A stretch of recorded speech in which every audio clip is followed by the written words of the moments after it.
एक सिंसियर प्रार्थना हो जाए।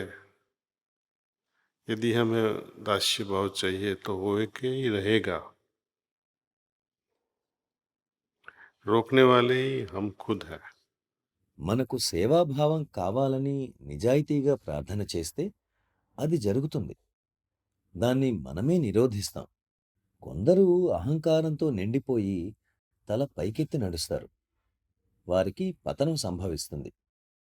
తల పైకెత్తి నడవడం వల్ల మనకు ప్రయోజనం ఏమీ లేదు. నష్టాల మీద నష్టాలే వస్తాయని అర్థం చేసుకోవాలి. तभी थोड़ा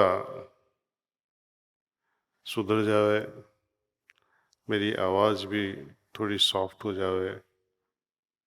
इधर उधर भागना जो है, కొంత సర్దుకొని మృదు భాషణ చేస్తూ అటూ ఇటూ పరుగులెత్తకుండా శాంతంగా ఉంటే భగవంతుడు లభిస్తాడో లేదో కానీ జీవితం ప్రశాంతంగా ఉంటుంది.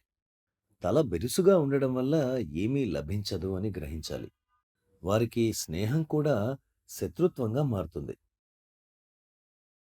ఇంట్లో కూడా వారిని ఎవరూ ఇష్టపడరు. ఈయన వచ్చారు, కోపంగా మాట్లాడుతూ ఉంటారు అని అంటారు. కోపంలో ఇలా జరుగుతూ ఉంటుంది.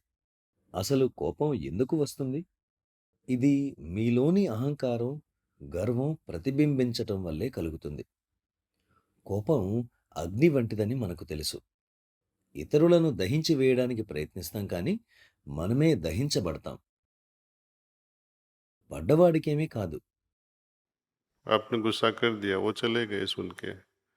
మీరు ఎవరిపై కోపగించారో అతను విని బయటకు వెళ్ళిపోయాడు. మీకు శత్రువయ్యాడు. మీ ఆరోగ్యంపై, మనసుపై, హృదయంపై, ముఖ్యంగా మీ ఆత్మపై ఏ ప్రభావం పడుతుందో దాన్ని చూడడం అత్యవసరం. साइंस के तौर से देखें, जब आदमी गुस्सा करता है సైన్స్ పరంగా చూసినట్లయితే అగ్ని కోపాన్ని కలిగిస్తుంది. అహంకారం కోపగించకుండానే తిరుగుతూ ఉంటుంది. దానికి జీవరసాయన శాస్త్రం మరియు నాడీ వ్యవస్థ శాస్త్రంతో సంబంధం ఉంటుంది. మృదువుగా, వినమ్రంగా ఉండే ఒక వ్యక్తి యొక్క జీవరసాయన శాస్త్రాన్ని, నాడీ వ్యవస్థ శాస్త్రాన్ని వర్సెస్ పొగరుబోతుగా తిరుగుతున్న వ్యక్తి యొక్క జీవరసాయన శాస్త్రం, నాడీ వ్యవస్థ శాస్త్రంతో పోల్చినట్లయితే చాలా భిన్నంగా ఉంటుంది. उसकी मेंटल हेल्थ बहुत वीक रहेगी।